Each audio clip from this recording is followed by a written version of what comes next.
Deus Pai de infinita misericórdia e bondade, Jesus querido amigo e mestre, mais uma vez agradecemos a oportunidade de aqui estarmos reunidos em seu nome, em nome de Deus Todo-Poderoso, que a nossa irmã Sueli, que vai fazer uso da palavra, tenha a certeza do auxílio, da proteção dos irmãos da espiritualidade superior que aqui estão e que nós outros possamos absorver ao máximo os ensinamentos que nos serão passados. Obrigado mais uma vez, que assim seja, Mestre Jesus, em seu nome, em nome de Deus Todo-Poderoso, que assim seja. Sueli Machado, necessário e supérfluo. Necessário, o que é necessário, o que é supérfluo na nossa vida? Que a gente veio abordando aí em algumas reuniões, a caridade como a entende Jesus. Depois a gente entrou pela missão dos espíritos encarnados, que é auxiliar, não é, todas as criaturas, em instruir os homens, ajudá-los a avançar e melhorar as suas instituições por meio de diretos materiais. E vimos a utilização da riqueza, o bem utilizar, né? Como utilizar a riqueza de modo que ela não nos impeça de alcançar o reino de Deus. Aí a gente fica se perguntando, aonde está, né, o reino de Deus? O reino de Deus está dentro de nós. Ele está dentro de nós mesmos e a lei de Deus está inscrita na nossa consciência. E aí a gente resolveu pegar essa parte aí do Livro dos Espíritos para a gente entender essa questão do necessário e do supérfluo, porque a gente não tem muita noção, né, do que a gente pode adquirir, o que é certo, como essa riqueza, como esse conforto, como tudo isso pode ser adquirido sem prejuízo, né, da nossa evolução. Então vamos analisar.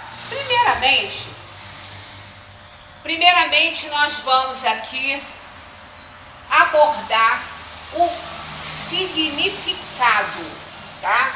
Veja bem, o significado não é o significante da palavra, não são as suas conotações, mas é o que ela quer dizer no seu sentido literal mesmo, né? Então aqui nós temos, necessário é absolutamente preciso. Está no Aurélio isso? O que é essencial e o que é indispensável.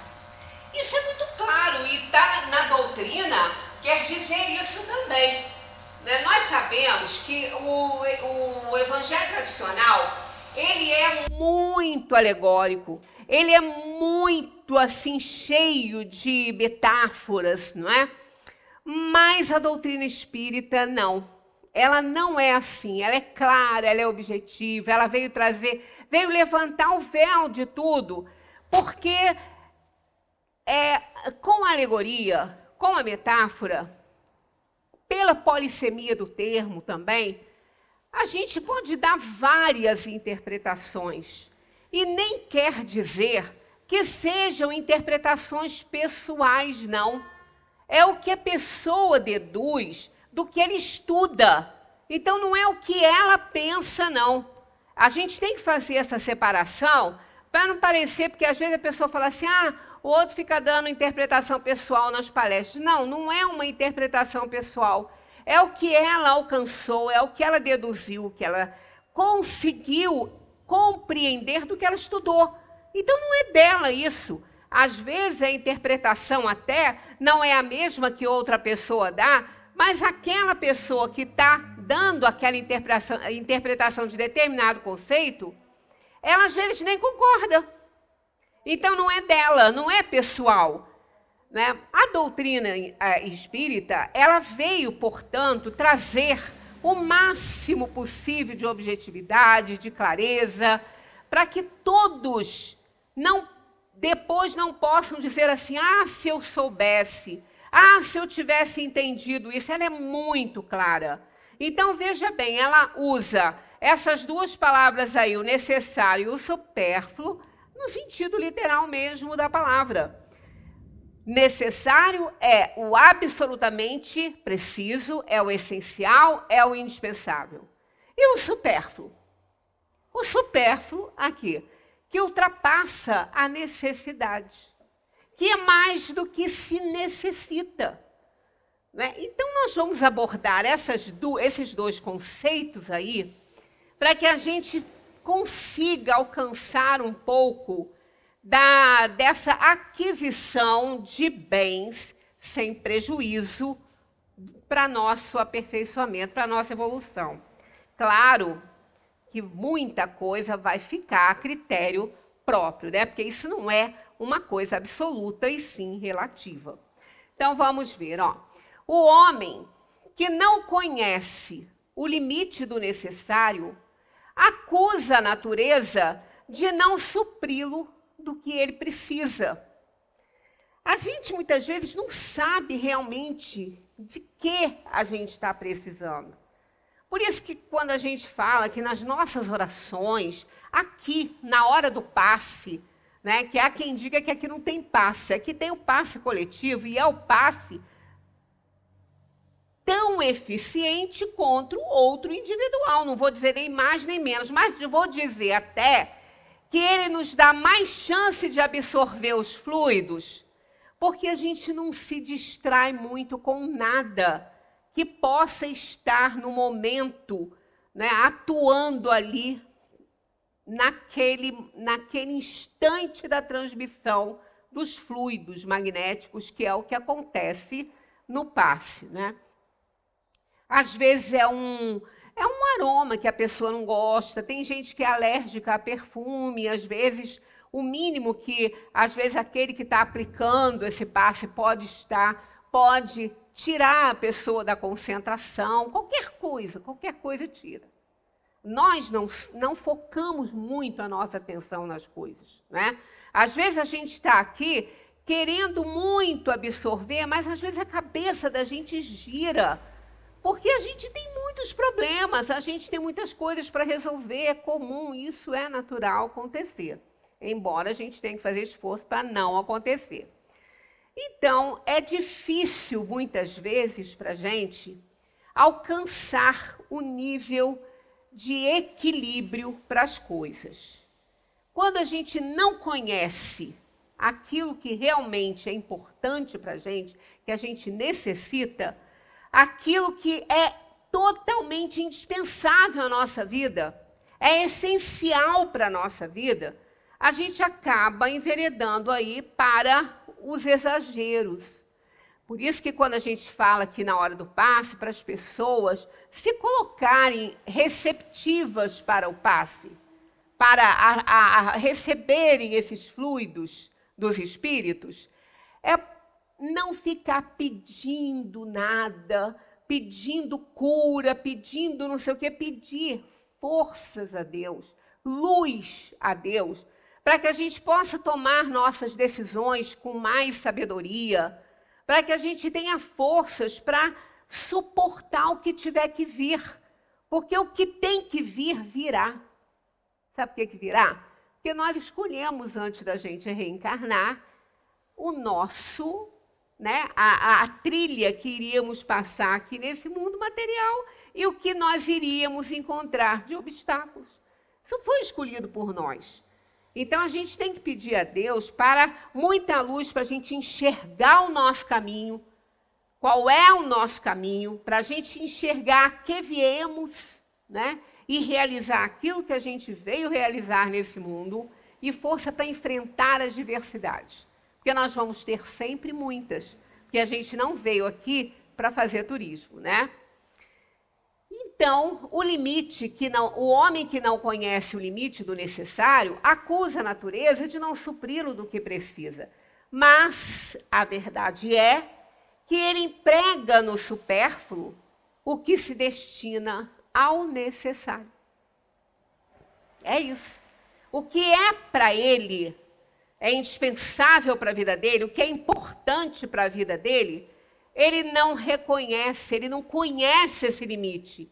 Então, ele destina para o supérfluo aquilo que iria auxiliá-lo ou até mesmo fazê-lo adquirir o que é necessário para a vida dele.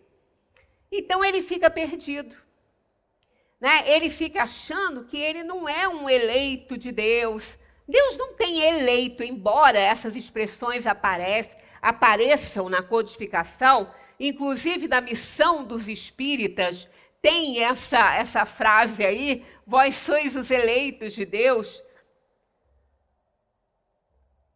A gente tem que entender muito bem essas expressões. Todos somos eleitos de Deus. Somos seus filhos, né? Somos seus amores, somos seus afetos. Ele nos criou e o amor dele por nós é incondicional. Ele nos ama, independentemente do que a gente faça. Ele apenas nos corrige a hora que precisa corrigir, através das nossas dores e sofrimentos, para a gente poder aprender.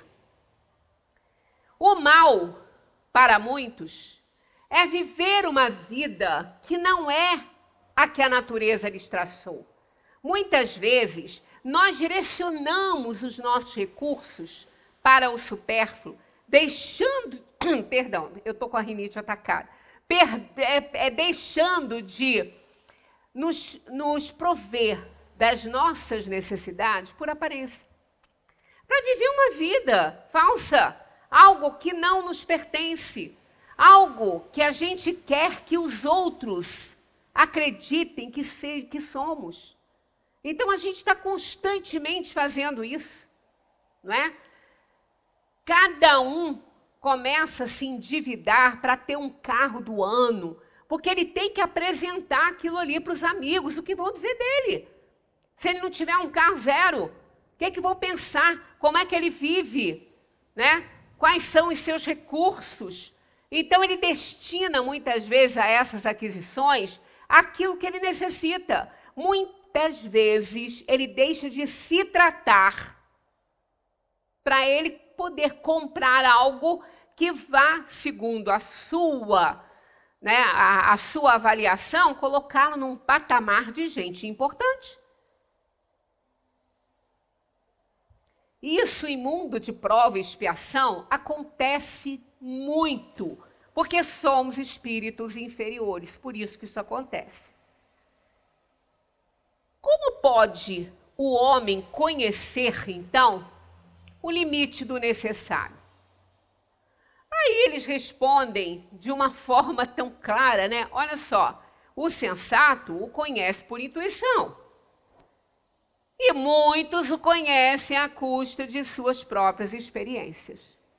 Então, quando a gente percebe que nós estamos utilizando nossos recursos para aquilo que não é necessário, quando a necessidade chegar e a gente não tiver o suficiente para restabelecer a ordem e o equilíbrio das coisas, aí sim nós vamos entender o limite do necessário. Então, é por isso que muitas vezes a gente vê as pessoas sofrendo. Gente, mas por que Deus permite isso? Deus não permite. Esse verbo permitir, eu não gosto de empregar com relação a Deus. Porque permitir, dar permissão, dá uma ideia de conivência, não é? Quando a gente permite uma coisa e vai lá, assina, permitiu, é porque você está de acordo. Porque aquele que não está de acordo não assina embaixo. Ele não vai dar permissão, ele não quer, ele compreende que aquilo ali não é legal, ele não vai permitir. Então, quando a gente fala assim, mas por que Deus permite? Deus não permite, Deus conhece tudo, todas as coisas, ele é o Criador, ele conhece tudo, apenas não impede. Não impede porque sabe que precisamos daquela lição, daquele ensinamento. Por isso que acontecem coisas que se Deus quiser, acontece tudo que ele queira, da maneira que ele quer, porque ele é o Criador. Ele é a inteligência suprema.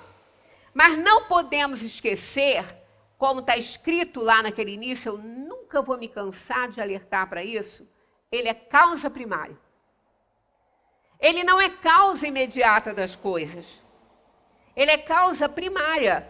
Ele estabeleceu o universo, criou leis que colocam esse universo em movimento. Ele nos criou imperfeitos, não, apenas inferiores. Digamos que não terminou a sua obra porque nos colocou como co-criadores do universo. Então a gente tem que trabalhar, a gente tem que fazer por onde? A gente tem que dar conta daquela marca que ele colocou em nós, a sua marca. A sua marca. Nos criou a sua imagem e semelhança. Então, olha que honra, né? Olha o que nós temos em nós. Por isso que Jesus falava, vós sois deuses. Vós sois deuses. Por quê que somos deuses? Porque nós temos a marca do Criador. Somos filhos de Deus. Né? Quando a gente tem um filho e a gente olha para ele, a gente vê traços nossos nele, porque eles têm nosso DNA. Mas o espírito não tem o DNA do pai. Só o corpo. Mas nós temos o DNA divino. Porque ele nos criou. Ele não criou nossos corpos. Ele não criou nossos corpos. Ele criou nós, almas, espíritos. Não, Deus não criou os corpos que a gente está habitando. Esses foram resultado das leis que ele estabeleceu no universo. Então, ele não criou nossos corpos, porque ele não é causa imediata, ele é causa primária. Ele criou as almas, ele criou os espíritos, a sua imagem e semelhança, com todo o poder de criar, né, de pensar, de questionar, de fazer considerações sobre tudo. Então, está conosco a oportunidade de crescer. Não depende de ninguém, nós não estamos sob a dependência de ninguém para isso. Outras pessoas podem nos ajudar, podem nos auxiliar, nos dar condições, mas a gente é que tem que operar a nossa evolução. Então, o homem que é sensato, ele conhece por intuição, porque ele lê na sua consciência, ele observa o mundo, ele observa a si mesmo. Ele observa o que ele tem. Nós estamos numa excelente oportunidade, por isso que eu digo, esse momento que a gente está passando na Terra, não é para ser renegado, não é nem para ser lamentado. É porque isso é extraordinariamente importante para que a gente entenda a nossa situação, a nossa condição, para que a gente possa compreender o necessário e o supérfluo da vida. Porque nós estamos nos vendo obrigados a viver de uma forma muito diferenciada do que a gente vivia antes. Eu recebi, até achei tão interessante, eu recebi um quadrinho no Zap de uma árvore de Natal lotada de sapatos femininos belíssimos, daqueles que devem custar assim, né? 10 anos de trabalho de um trabalhador assalariado. Cheios de grife, né? Pendurados, aqueles saltos maravilhosos, aqueles sapatos, tudo na árvore de Natal. Aí botou uma legenda assim, finalmente encontrei uma utilidade para eles. Eu achei sensacional isso. Muito bom. Porque ali a gente está vendo o que é necessário e o que é supérfluo. Vamos colocar um sapato Chanel, né? Desta altura e vamos ficar em casa, né? Vamos passear na cozinha, depois a gente vai ao quarto com o sapato Chanel. Eu prefiro a Havaiana, que ela vai me dar mais conforto, porque aquilo ali ainda vai me gerar um problema ortopédico. Então, a gente está vendo que realmente nós estamos vivendo um momento belíssimo da nossa história. E, posso dizer a vocês que nós fizemos essa escolha porque ela seria importante para o nosso aperfeiçoamento. Nós escolhemos nascer nesse período aqui na Terra. porque tá muito bom para se aprender.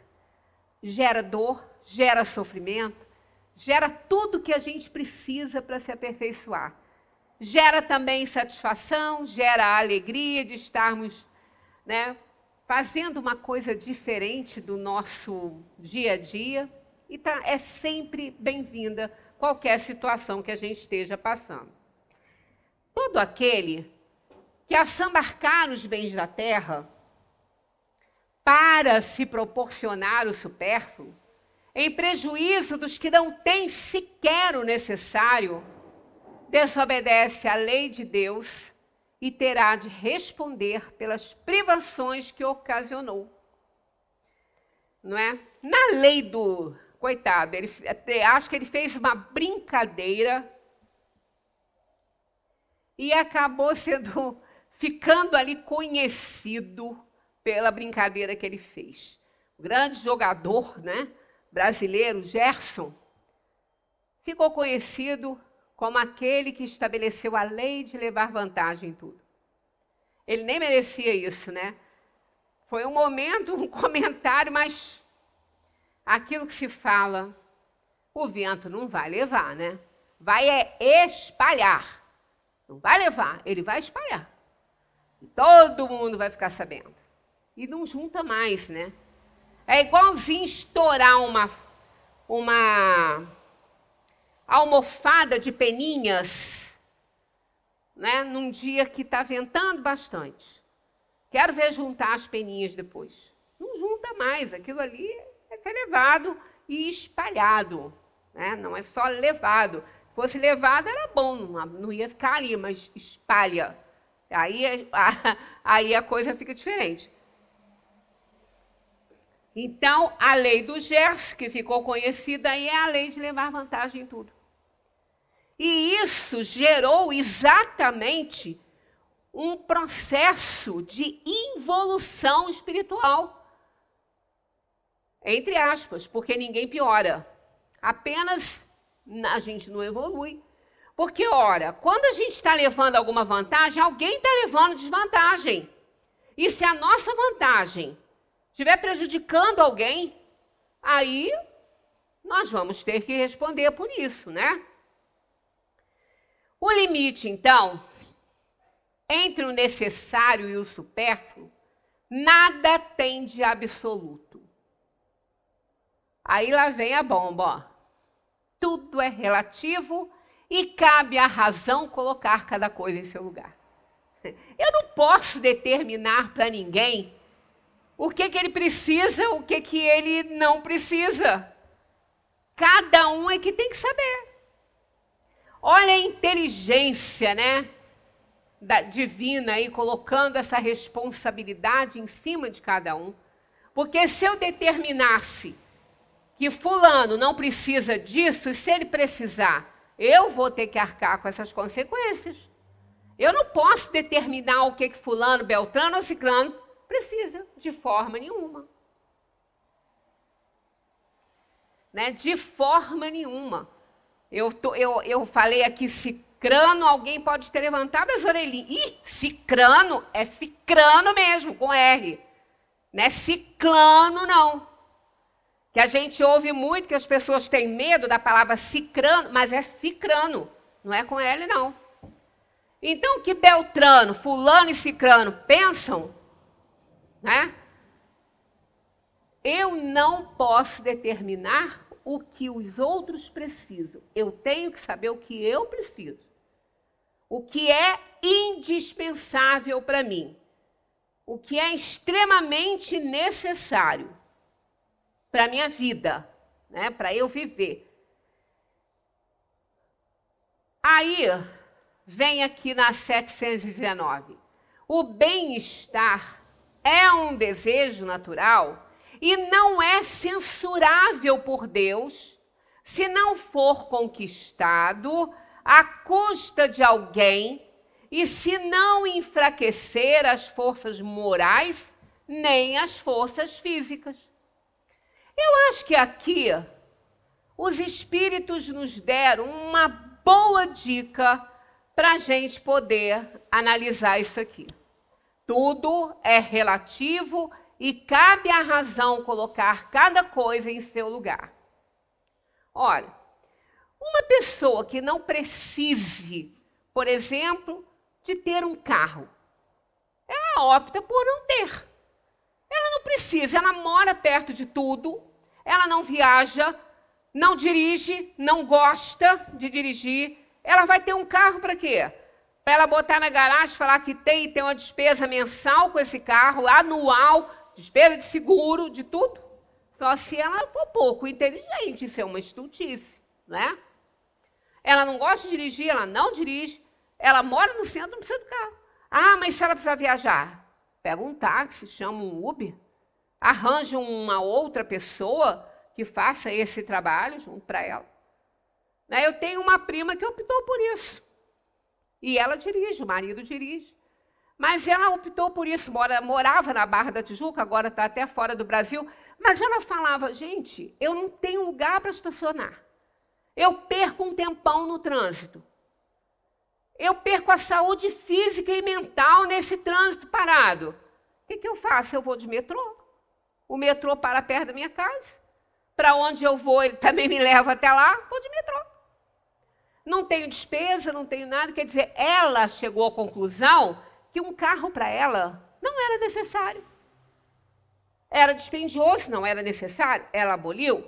Agora, para outras pessoas, ele é extremamente necessário.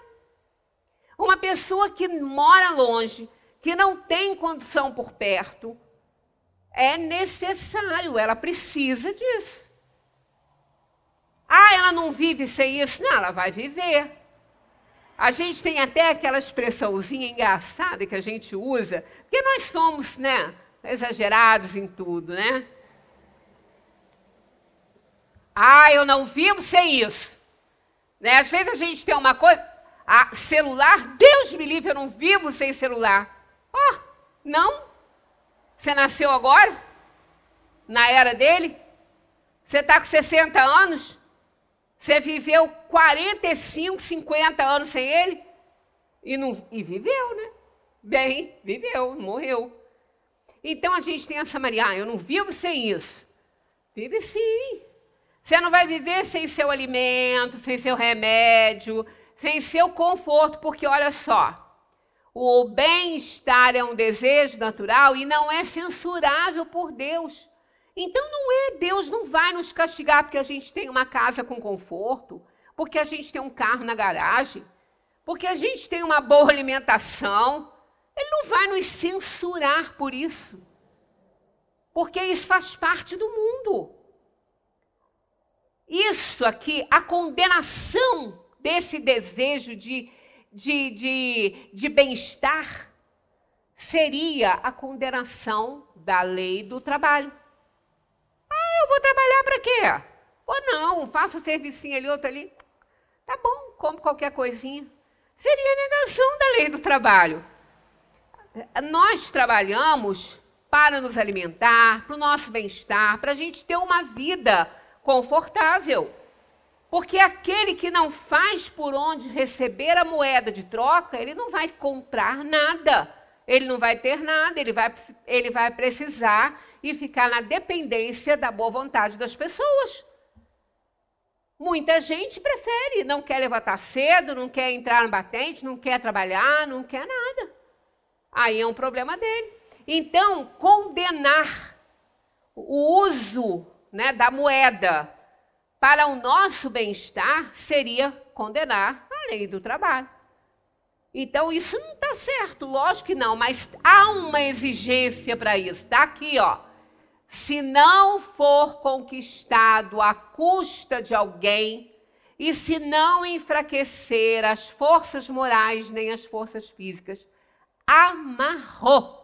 Em nome de Jesus, amarrou, tá vendo? Amarrou o assunto. Em nome de Jesus, por quê? Porque é a lei dele que está aqui, A lei de Deus. Eu trabalho, não prejudico ninguém, ajudo, então não enfraqueço minhas...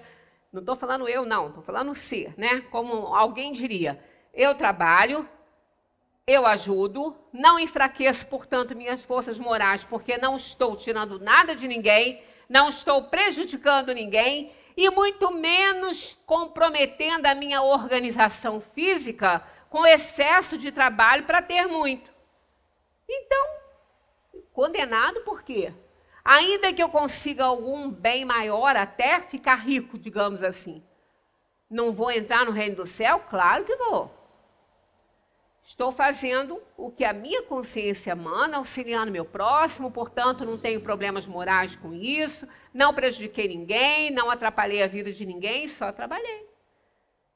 E quando ele não tem comprometimentos morais, porque ele não faz só para ele não está, ele está ajudando as pessoas também. Então, não pode ser condenado por essa razão, né? Que seria a condenação, sim, da lei do trabalho, como já falamos.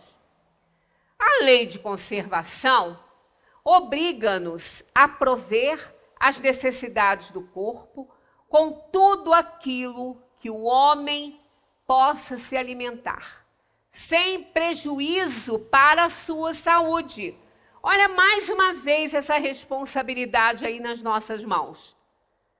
Ah, não come isso que isso faz mal. Faz mal para você que tem um problema, que a substância que tem ali não vai te fazer bem, vai te fazer mal. Agora, a pessoa que não tem problema, aquilo ali, não é aquilo que faz mal, é a quantidade daquilo e o problema que você pode carregar em você. Então, é como você reage àquilo, né? Todo alimento é bom. Agora, todo alimento é ruim quando a gente abusa dele. A água, querem um exemplo? A água, que a gente não vive sem, porque ela é necessária a nós, né? Principalmente nesse período aí, né? Perdão, nesse período os médicos estão pedindo para a gente se hidratar bastante, beber muita água, gripes, né? A gripe a gente tem que beber muita água, infecções, porque vai ser tudo filtrado. Mas se beber água em excesso, a pessoa pode morrer. Já teve casos assim. Esses desafios que as pessoas fazem, a pessoa morreu por excesso de água. Eu não vou saber explicar a causa, mas se vocês tiverem interesse, procura na internet que vocês vão encontrar. Então, tudo em excesso faz mal. Então, a lei de conservação obriga-nos a prover as necessidades do corpo, tá vendo? Com tudo aquilo que o homem possa se alimentar sem prejuízo para a sua saúde. Quando a gente exagera em alimentos, principalmente com a carne, a gente se exagerar nela, porque ela tem uma porção de coisas importantes para o organismo, para a nossa organização ainda muito grosseira, mas ela também, essas próprias qualidades dela podem nos provocar doenças se a gente exagerar. Aí a gente vai ter um problema físico e moral. Por que moral?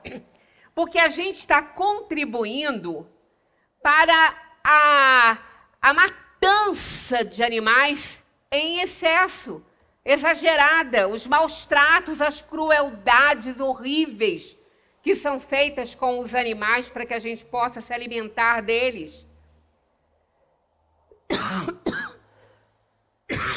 Perdão. Quando as coisas são em menor escala, essas coisas não acontecem. Aí não tem as tantas crueldades como não tinha no passado. Né? Não tinha mais lá para trás essas coisas. Olha, a quantidade, né, de animais abatidos nessa época, então, aí, é um horror. E sem nenhuma necessidade para isso.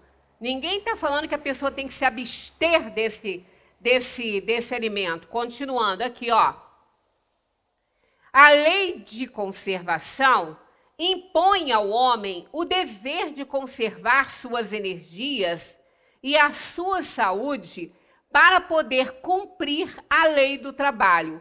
ele deve alimentar-se segundo a exigência de sua organização. Nós temos uma organização que, na maioria das vezes, ela exige a proteína animal, que muitas vezes a gente não consegue tirar apenas do que eles nos oferecem, em termos de alimentos dados por eles, fora a carne, né? Leite, ovos. Então, só que não são todas as pessoas. E não é com a quantidade que a gente ingere. Não é dessa maneira. Aí, no lugar da gente se alimentar bem, a gente se desgraça com aquilo ali. E depois não pode ingerir nenhuma coisinha pequenininha, né? Um pedacinho. Porque já se fartou, já estabeleceu na pessoa uma doença. E ela, então, não pode. É igual açúcar. O açúcar em excesso prejudica todo o funcionamento da organização física, principalmente quem tem uma tendência a diabetes. Aquele que tem uma tendência a diabetes, tem diabetes na família, ele tem que moderar o uso do açúcar, para que ele não precise ficar totalmente sem ele. Se ele moderar, ele pode comer um docinho aqui, um docinho ali, mas se ele comer uma torta inteira todo dia, ele vai morrer, e se ficar vivo não vai poder comer mais nada disso, né? Então, a gente tem, no dia a dia, no funcionamento da nossa organização, todas as lições para a gente encontrar o necessário, saber e conhecer o necessário e o supérfluo. A gente tem. Porque esse excesso de alimentação é um supérfluo na nossa vida. Segundo os espíritos, as pessoas morrem de doenças e até mesmo antes da hora, morrem muito mais por excesso de comida do que de fome. Mas as estatísticas só mostram as crianças que morrem de fome, as regiões onde as pessoas morrem de fome. E quem morre por excesso de comida? É um número maior, segundo eles. Quantas doenças a gente adquire? Não era para ter, não trouxemos na escolha que fizemos, mas foram doenças adquiridas porque a gente não reconheceu o limite do necessário e do supérfluo na nossa alimentação. E a gente, então, passa mal. Né? A gente passa mal, morre antes da hora. Ah, mas morre antes da hora por nossa conta, morre. Não morre antes da hora aquele que faz toda a sua parte, faz tudo que tem que fazer para a sua vida dar certo. Esse não vai antes da hora. Chegou a hora dele, ele vai. Agora, aquele que é negligente, imprudente, esse vai. Aquele que tira a própria vida direto ou indiretamente, está indo antes da hora, porque ninguém nasce para tirar a própria vida. Né? Então, a gente tem que compreender que a nossa dor, o nosso sofrimento, ela provém muito da gente não conhecer os nossos limites. E esse aí do necessário e do supérfluo é muito importante, porque ele está ligado a muitas situações da nossa vida, né? Então, repetindo, ele deve alimentar-se segundo a exigência de sua organização. Eu tenho uma amiga que quase morreu porque resolveu ser vegetariana. Vegana. Não era nem vegetariana, era vegana. Porque o vegano, ele não come absolutamente nada, nem os produtos, não é, que os animais oferecem. Não come. Mas ela nem chegou a fazer a alimentação vegana. Ela estava na vegetariana. Ela teve um problema tão sério renal, e olha que rins não gosta muito de excesso de proteína, não. Né? Não gosta disso. Mas ela teve um problema tão sério, ela quase foi a uma falência renal por causa de uma alimentação assim desequilibrada. Enquanto outras pessoas, nós tivemos um senhor no abrigo que morreu com 106 anos. Ele tinha 106, aquele senhor lá que não comia carne, não tinha? Não, e aquele seu Clóvis também, ele morreu também com muita idade, né, Ângela? Acho que 100 anos quase, né? Seu Clóvis nunca ingeriu carne. Morreu, ele desencarnou lá, que ele ficou interno no abrigo, ele frequentava o centro aqui. Depois ele ficou interno lá e ele morreu já quase 100. Se não chegou a fazer 100, estava na beira de fazer. Nunca comeu carne. Mas as organizações são diferentes. Até por própria expiação da pessoa mesmo. Porque tudo que acontece na nossa vida está ligado ao nosso mapa kármico. Uma pessoa, né, que ama muito os animais, que adora, que vê neles verdadeiros irmãos, que não come a carne porque não aguenta isso, se ela tiver que ingerir carne, para ela é uma expiação. É uma provação grande para ela, mas se ela precisar, ela vai ter que fazer, senão ela vai morrer. Aí ela vai morrer por imprudência, negligência. Então existem organismos que não aceitam a carne, não querem e a pessoa não quer. Já outros, mesmo não gostando, precisam ingerir. Senão podem morrer. Essa minha amiga, ela quase morreu por causa disso. Né? Então eu tenho uma outra também, que também teve um problema seríssimo, não morreu, nem, né, mas foi também por falta de ingestão de proteína animal. Então a gente tem que procurar aquilo que nos faz bem. Ah, não vou mais comer carne, porque falaram lá no centro que não deve comer carne. Não, a gente está vendo aqui a doutrina espírita explicando isso. É óbvio que nós temos muitas coisas ruins com a carne.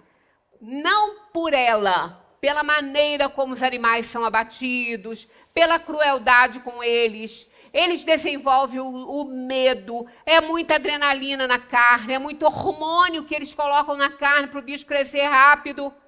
Claro que isso tudo faz mal para a gente. Hoje, a gente não come aquele frango que os nossos bisavós comiam. Não, porque aqueles eram criados ali para alimento, né, deles e eram tratados normalmente, não tinha crueldade para nada ali, não. O negócio era a cadeia alimentar mesmo. Igual que o mais forte lá na selva caça o mais fraco para ele comer. Ah, mas tinha necessidade disso? A gente não sabe, porque a organização física, a gente não pode avaliar.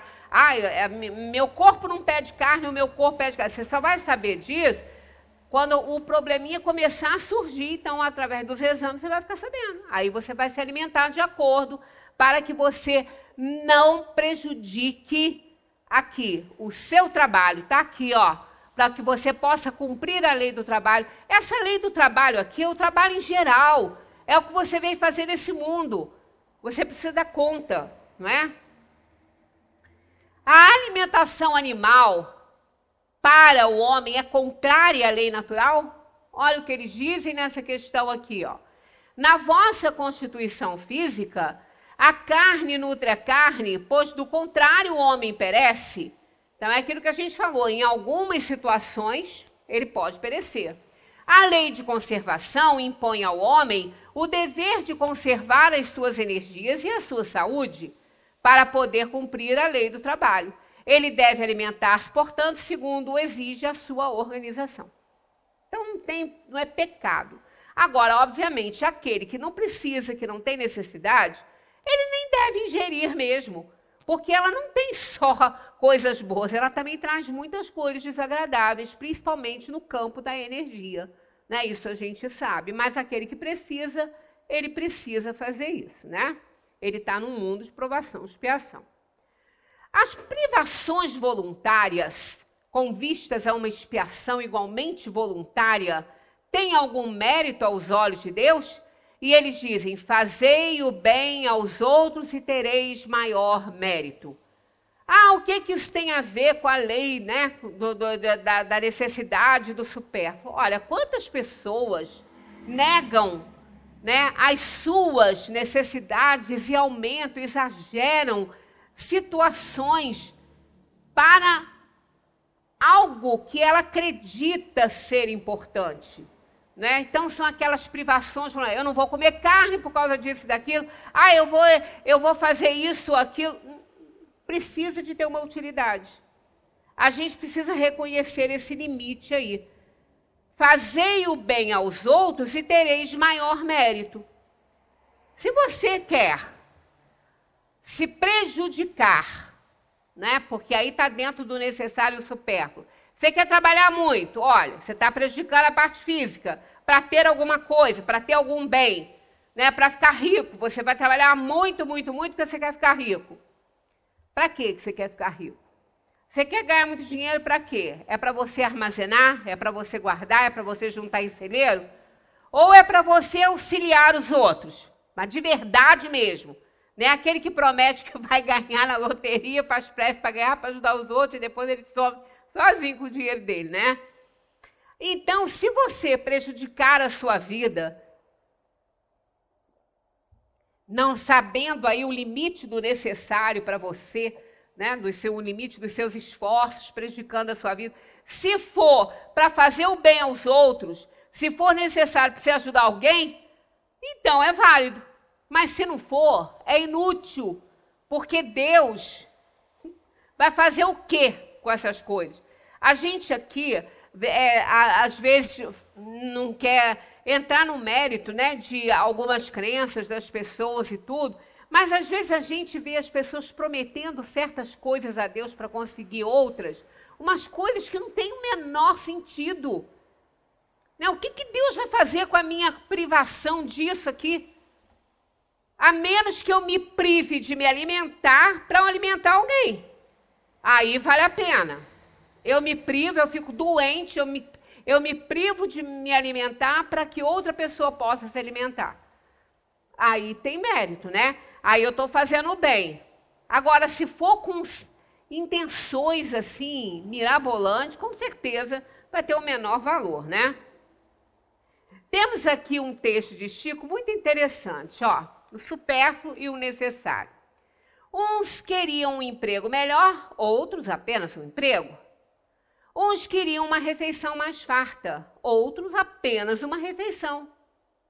Uns queriam uma vida mais amena, outros apenas viver. Uns queriam ter pais mais esclarecidos, outros apenas ter paz.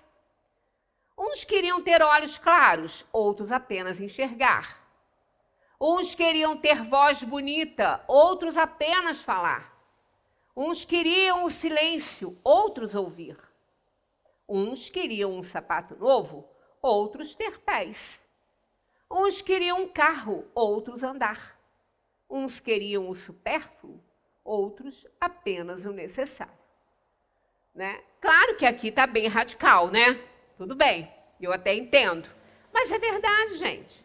Quantas pessoas agora vão ficar tristes, infelizes, porque não vão poder mudar a casa inteirinha para o Natal? Quantas pessoas vão sofrer porque não puderam trocar a geladeira, porque não puderam trocar o fogão? Olha, nosso Natal esse ano, quiçá, né, será do jeito que tem que ser mesmo. Né? Com prece de agradecimento, com vontade de viver o evangelho que Jesus veio ensinar, por isso que a gente comemora o Natal, para a gente lembrar mais um pouco dele. Né? Porque ele nem nasceu em 25 de dezembro, mas o povo acha que sim, então todo mundo se une em pensamentos nessa época, né?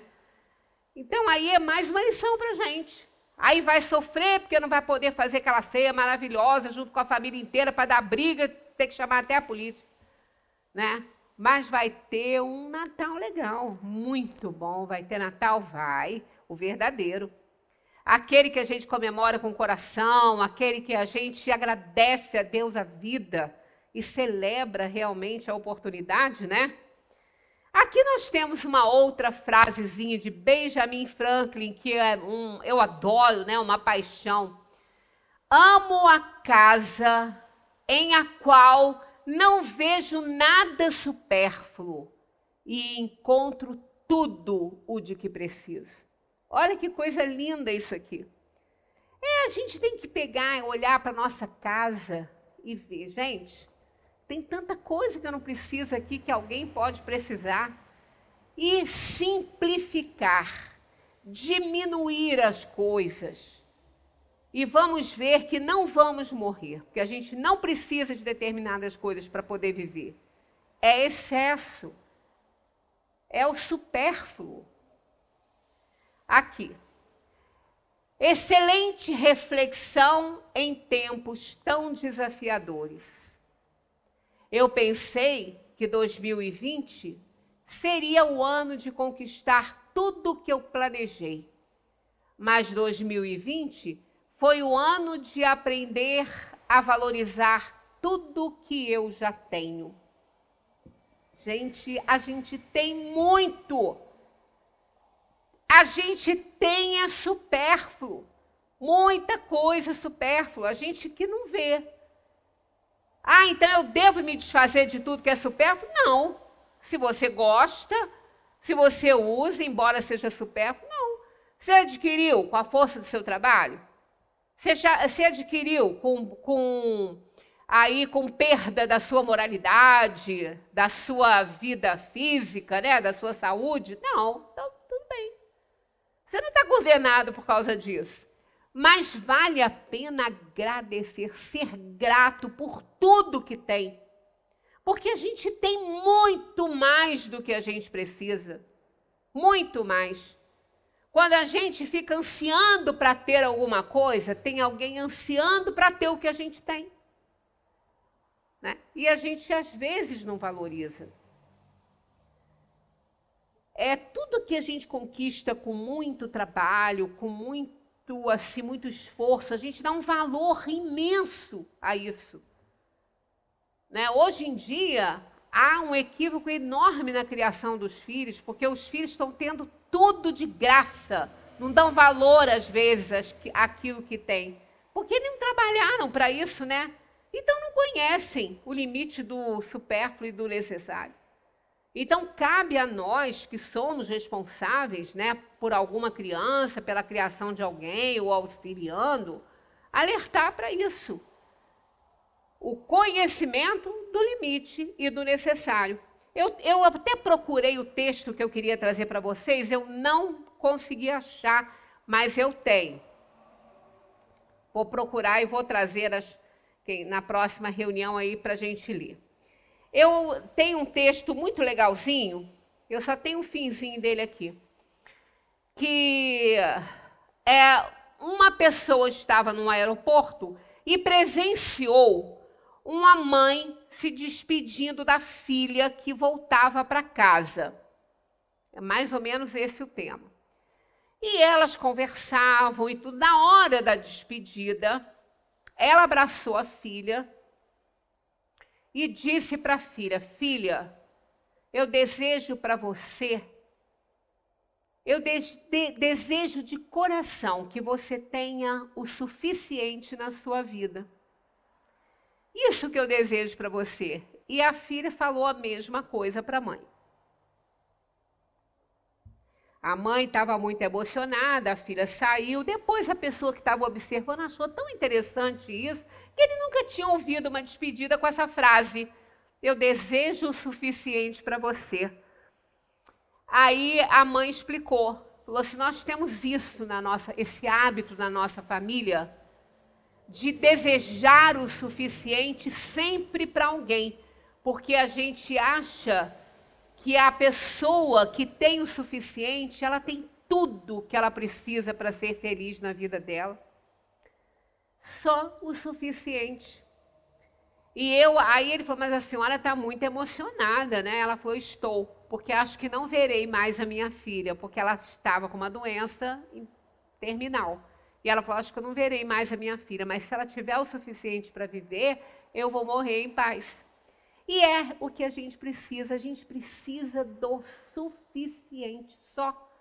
Né? Aí o texto termina, eu até copiei o finzinho do texto, porque eu escrevi num cartãozinho isso para uma pessoa. Então, desejar o suficiente para alguém é desejar uma vida cheia de coisas boas, o suficiente para que possa sempre nelas se apoiar. Exemplo: o sol suficiente para continuar a ter atitudes radiantes, chuva o suficiente para que se valorize o sol, dor o suficiente para que as menores alegrias da vida pareçam muito maiores. recursos o suficiente para suprir as necessidades materiais, perdas o suficiente para apreciar tudo o que possui, e a luz em número suficiente para que se chegue ao adeus final, né? Eu achei isso aqui de uma sabedoria, não é? Porque aqui, quando fala, mas tá desejando dor, sim, só o suficiente, quer dizer, não aquela grandiosidade, não aquele sofrimento horrível, não, dor o suficiente para valorizar, né? Para valorizar aquilo que possui, as perdas, tudo suficiente para valorizar o que tem. Então a gente precisa muito disso, valorizar o que a gente tem e viver com o suficiente, porque a gente aí põe a cabecinha no travesseiro. O que adiantaria a gente, num mundo desse de provas e expiações, ter tanto a mais, e saber que tem gente que não tem sequer um alimento básico, necessário realmente à vida de alguém. Quando a gente, às vezes, a gente fala assim, mas eu só tenho o necessário, como é que eu vou fazer? Então divida um pouco do necessário, porque tem alguém que nem o necessário tem. E um pouco do nosso necessário não vai nos matar, né? Quem não pode muito é o óbolo da viúva. Ela deu até tudo, né? Então a gente precisa compreender a nossa tarefa no mundo. A gente só precisa do suficiente. E cada um é que vai estabelecer para si esse suficiente. Porque o necessário e o supérfluo não tem nada de absoluto, e sim de relativo às necessidades que cada um acha que tem, né? Aqui é a fala do urso Balu no filme Mowgli. Quem não viu esse filme, gente, assistam. É lindo demais esse filme. Ele foi o último, né, o mais novo. É uma lição de amor, de respeito, de dedicação, de lealdade. É lindo demais esse filme. E o urso se tornou muito amigo do Mowgli, então ele vai para a cachoeira, para o lago, ele mergulha, ele nada, mas trabalhar que é bom, ele bota bem o garoto para trabalhar para ele, até para tirar o mel que ele quer comer, ele é bem sabidão. Mas ele está só se refestelando lá e ele fica cantando isso aqui, ó. Eu uso o necessário, somente o necessário. O extraordinário é demais. Eu digo o necessário, somente o necessário. Por isso é que essa vida eu vivo em paz. Quem tem o suficiente para viver e só o necessário, está em paz. Está em paz, ele não tem nada na sua consciência para reprovar, né? A menos que ele não ligue para os outros, né? Porque a gente precisa de ter empatia. Mas já é um grande passo para a nossa paz a gente só ter o necessário. Porque o extraordinário é sempre demais. Olha o prefixo. Ordinário é o que precisa e extraordinário é o mais. Extra. Tudo que é extra é mais. Eu vou comprar uma coisa extra, vou comprar. É demais. Vai estragar. Compra o necessário, né? Então, que vocês tenham sempre o suficiente na vida de vocês. Que vocês vão viver em paz. Muita paz para todos.